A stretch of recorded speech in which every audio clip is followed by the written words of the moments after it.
Hello, welcome to the Church of Our Lady of Mount Carmel, the Parish Church of Our Lady of the Scapular. Kind of confusing, but the name of our building is and always will be Our Lady of Mount Carmel.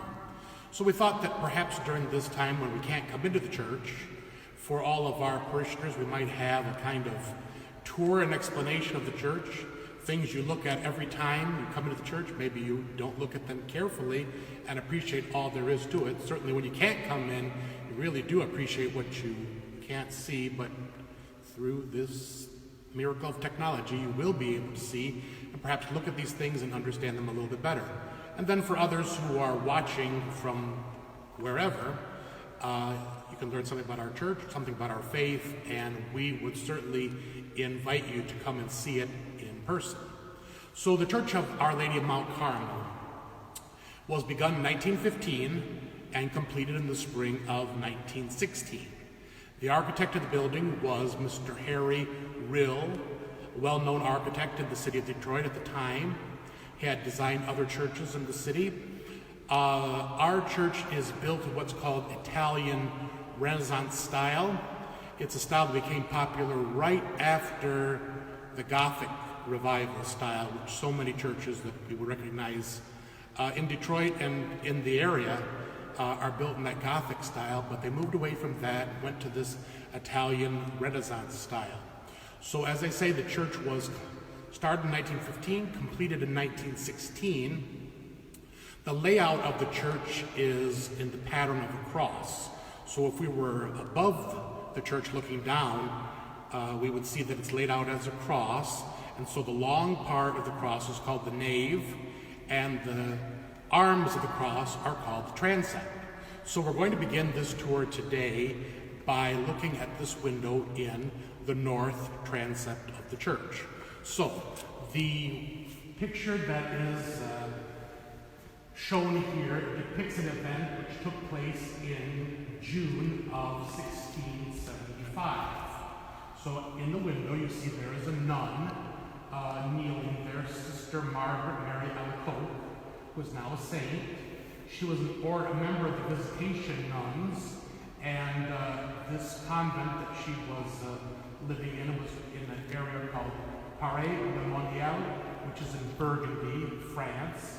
She is about 28 years old at this depiction here. It's important to know that at that time in France, the heresy of Jansenism was popular. Jansenism believed that people were generally sinful and that only a few people would make it to heaven and almost nobody was worthy to go to communion. This, of course, is not true, and it is a heresy. Jesus appears to Sister in the convent chapel here, and he reveals his Sacred Heart to her. So you have to understand that at this time, the image of the Sacred Heart was something new.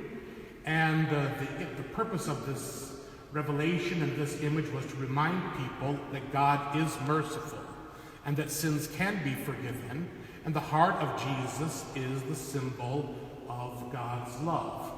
So Sister is kneeling there in prayer. She's startled by Jesus. You see that she's dropped her prayer book and her rosary. In this revelation, Jesus asked for a feast day to be established on the Friday after Corpus Christi, the Feast of the Sacred Heart of Jesus. And he asked for people to go to Holy Communion on the first Friday of every month. So looking at this window, some of the artistic details of it. So the image itself is just in the middle of the window, and around that you have decorative glass. It's a twofold purpose. First of all, to fill the entire window with the image would have been much more costly than the church could have handled at the time. Secondly, the lighter colored windows or panels around the main picture allow more light to come into the church. So it's rather dark church, and the more light, the better. The framework around the image is definitely in this Italian Renaissance style that was mentioned. That is the style of the entire church building, so it's reflected in the windows. The windows were made by the Munich Stained Glass Company of Chicago. So they were probably installed, I would say, in the beginning of the year 1916, after the main frame of the building was put up. These images and all the windows are very artistic, and they show the greatest of detail that can only be noticed by really taking some time to kind of stare at the window. There you will see things that the longer you look, the more you will see.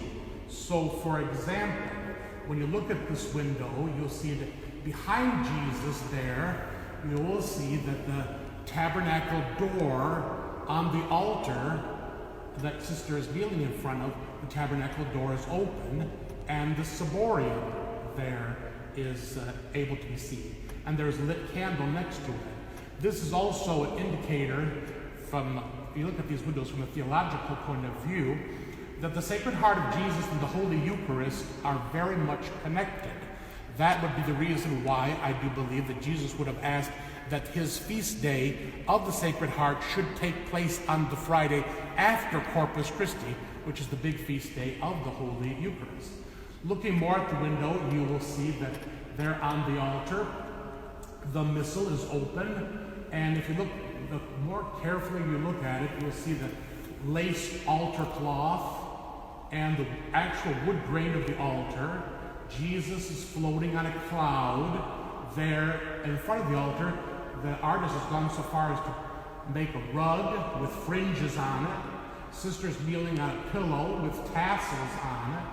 Behind her is a pot of hydrangeas. So this would have been in June of 1675. That's the time of year hydrangeas are blooming. And so even the vase that the hydrangeas in are decorated.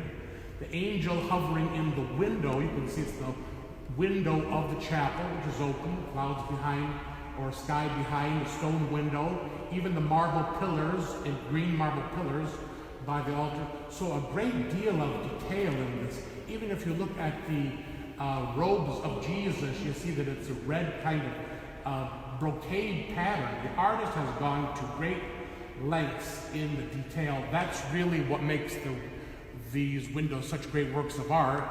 And of course, it's another reason why you can't have the whole window like that. The cost of this would be incredible. Anyway, it's a wonderful depiction of this great event. Eventually, this message of the Sacred Heart caught on. So this is 1675. It took some time, but eventually a devotion to the Sacred Heart spread. The feast was established. It began as something that was quite popular in France, and all of France was dedicated to the Sacred Heart before it became a universal feast. But eventually, in 1856, Pope Pius IX made this feast a universal feast day found on the calendar, liturgical calendars of churches everywhere. Finally, Sister died at the age of 43 in 1690, but they didn't get around to canonizing her until 1920. So, I think this is a good place to start our little tour of the church. It's the Sacred Heart of Jesus. Jesus and his heart, his love, and the Holy Eucharist are the central focus of any church. So we start here. At the bottom of the window, you will see, as was popular at the time, to have the inscription of who paid for the window. So this is written in Polish. It says Ofiarował Bractwo Serca Jezusa, which would be translated that this window was offered by the Heart of Jesus Society. So that is one of the bigger windows in our church, the first window on this tour, and we will, little by little, look at all the windows in the church.